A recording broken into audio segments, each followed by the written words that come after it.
Dr. Wernher von Braun, the mastermind behind the lethal German V-2 rocket, woke up in the middle of the night after hearing the raid sirens at the Peenemünde Army Research Center complex.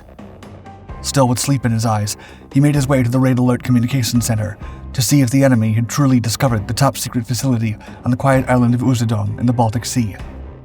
The artificial fog system surrounding the secret complex was activated to shroud it from any eyes above. "There must be something wrong with the sirens," a tired engineer muttered. There were no enemy aircraft in the area. Yet, as von Braun and his team headed back to their quarters, one of the guards noticed something odd. A flare lit up the sky, then another and another. Soon, the artificial fog had disappeared, completely exposing the base. The roaring sound of 100 engines signaled the beginning of Operation Hydra, Britain's plan to get rid of the V-2 rocket program. Von Braun and the entire team of German scientists were about to face a rain of bombs.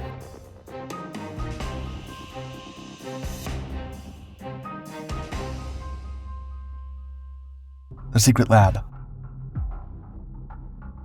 Peenemünde, or the mouth of the Peene River, was located on the island of Usedom on the Baltic Sea, and it housed a secret facility concealed by artificial fog to keep it under the radar for enemy reconnaissance aircraft. Here, German scientists worked diligently in the Reich's classified rocket program. The scientists, known as the Rocket Men, had been fascinated by rocket development since the aftermath of World War I. The Treaty of Versailles severely limited Germany's use and development of conventional weapons. Renowned German scientists and engineers turned to rocketry to avoid the treaty's restrictions. In the 1920s, Fritz von Opel and Max Valier directed the large-scale rocket program Opel Rock, a series of rocket vehicles used for racing.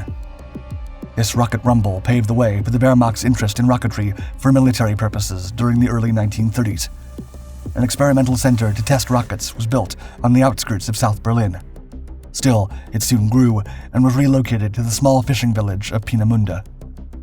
The area was perfect for rocket tests, as it was remote and looked out to over 300 miles of German sea that were safe to use as a firing range. The Luftwaffe and the Heer split the cost of the facility. They finished it by 1937, naming it the Military Experimental Station Peenemünde. The base was located in an authentic nature reserve, untouched by man. Pomeranian deer, ducks, swans, and other wildlife roamed freely through the thick bushes of the woods. The security boundary isolated the entire facility from the rest of the towns on the peninsula. They avoided cutting down too many trees to conceal the research centers from the inquisitive eyes of nationals and foreigners alike. Here, in this silent place, the German military literally developed rocket science. The vengeance weapon. The main objective of the concealed facility at Peenemünde was to develop a liquid-fueled rocket capable of carrying a warhead of high explosives for military bombardment. German scientists expected that such a weapon would develop a thrust of 45,000 pounds and carry a 1-ton warhead that could strike a target over 160 miles away. The result would be a much more powerful weapon of destruction with a greater strike distance of over 200 miles and 55,000 pounds of thrust. The first long-range guided ballistic missile would later become the Vergeltungswaffe, or V-2, vengeance weapon. The 3 early test rockets of the project were given the vague name Aggregat, or machine unit. The A4 and A5 rocket development fell under Walter Dornberger, a World War I veteran. One of his younger staff members was 19-year-old student Wernher von Braun, who dreamed of one day sending a rocket to the moon. The development of the secret rocket program advanced rapidly. By October 1942, several milestones had been reached. During a test, one of the rockets defied gravity and thrust into the stratosphere, breaking through the sound barrier, and later tilting to a horizontal trajectory, coming down on the intended target. The seasoned Dornberger turned to von Braun and said, quote, "Today, the spaceship was born." With most of the coasts of France, Belgium, and the Netherlands under German control, the scientists at Peenemünde were ready to test their new weapon against the enemy. Although secrecy was maintained, Propaganda Minister Goebbels told the German populace that the army was working on a new wonder weapon that would make the Allies pay for their indiscriminate bombing of German cities. Unfortunately for him, British intelligence began receiving information about the secret facility and decided to act accordingly. Operation Crossbow.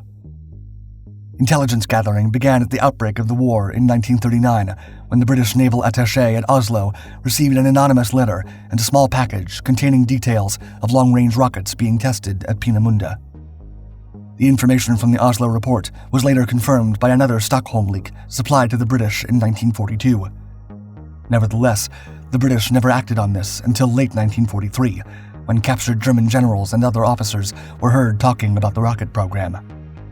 Additionally, members of the Austrian resistance group, including Roman Catholic priest Heinrich Meyer, managed to supply the American Office of Strategic Services with drawings of the V-2 rocket and its manufacturing facilities. On June 29, 1943, Chief of the Imperial General Staff, General Sir Alan Brooke, wrote in his diary, quote, "The Defense Committee met to discuss the new rocket weapon the Germans are supposed to be developing. It arrived at the conclusion that a definite threat exists and that we should bomb Peenemünde at the earliest possible date.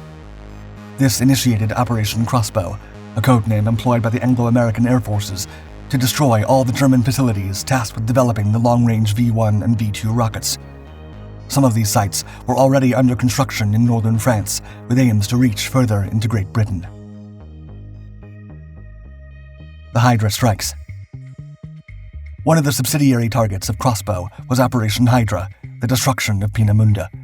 The name paid homage to the Greek multi-headed mythological figure because the operation comprised several parts. It would be attacked in 3 consecutive waves in over an hour. Sir Arthur Harris, Commander-in-Chief of Bomber Command, envisioned 3 targets to be decimated for the operation to be successful. The first was the experimental facility, where most of the research work and development was done. The second objective was the 2 large factory workshops, where the British believed the rockets were assembled. The third target comprised the living and sleeping quarters. The intent was to take the lives of all the scientists and essential personnel working at Peenemünde. It was assumed that most scientists and engineers would be sleeping during the raid, convincing the Air Ministry that they could eliminate them and the soldiers from the Wehrmacht barracks nearby. 2 labor camps would also be hit, due to their proximity to the 3 primary objectives. Only one camp, the power station, and the liquid oxygen plant would be spared. Due to the short summer nights, the earliest date for the night bombing operation was mid-August. The complex was over 9.6 square miles, representing a small target for Bomber Command. Accuracy was essential. Consequently, most of the 600 aircraft assigned to Hydra were equipped with H-2S radar to guide them to the location and strike their targets from a distance of 8,000 feet, instead of the standard altitude of 19,000 feet, to maximize accuracy. De Havilland Mosquito Pathfinders would drop color-coded flares over the sleeping quarters during the first wave, the factory workshops for the second wave, and the experimental facilities in the last assault. Night attack.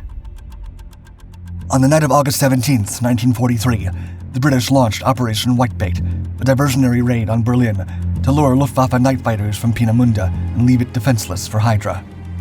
Number 8 Group of the RAF reached the skies of Berlin at 11 p.m. to simulate the raid. Mosquitoes were dispatched to several Luftwaffe airfields across the region to further confuse the defenders. At 12:35 a.m. on August 18th, the British strike force dropped the color-coded flares for the first assault wave. Von Braun and other scientists were awakened in the night by air raid sirens and saw the artificial fog system slowly shroud the facilities. Von Braun recalls watching a flare lighting up through the fog and covering the sky like a Christmas tree. The attack had begun. Mere seconds later, the first bombs began to strike the once solitary and undisturbed Peenemünde complex. The first wave of 244 Sterlings and Halifaxes began dropping their bomb load over the sleeping quarters of the German scientists with pinpoint accuracy. Unfortunately, 1/3 of the RAF aircraft bombed the nearby labor camp and took the lives of over 500 prisoners. The second wave, comprised of 113 Lancasters and almost 20 Pathfinders, commenced 30 minutes later. The bombers targeted the V-2 rocket facilities and dropped over 90 4,000-pound bombs and 700 1,000-pound bombs, flying at altitudes of over 12,000 feet. The last run of British bombers attacked their objectives with overwhelming force. 117 Lancasters and 52 Halifaxes swept the area, destroying over 50 buildings.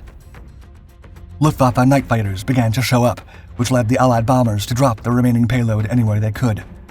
The angered Germans reacted quickly and set their sights on 28 bombers that were shot down before they left the complex. Despite the 3 successful waves, the British failed to accomplish their objective of destroying the sleeping quarters and taking the lives of German scientists and engineers. Although the complex was severely bombed, it remained operational. This led the Wehrmacht to relocate the V-2 sites to other areas. Propaganda Minister Goebbels would later say the secret program was only delayed for 8 weeks. The first V-1 rocket would take to the skies on June 13, 1944, to strike London. Then, on September 8th, the first V-2 took off. Although extremely powerful, they were produced in small numbers that did little to change the war's outcome against the Allied forces. Whichever the case, Germany had won the rocket weaponry race.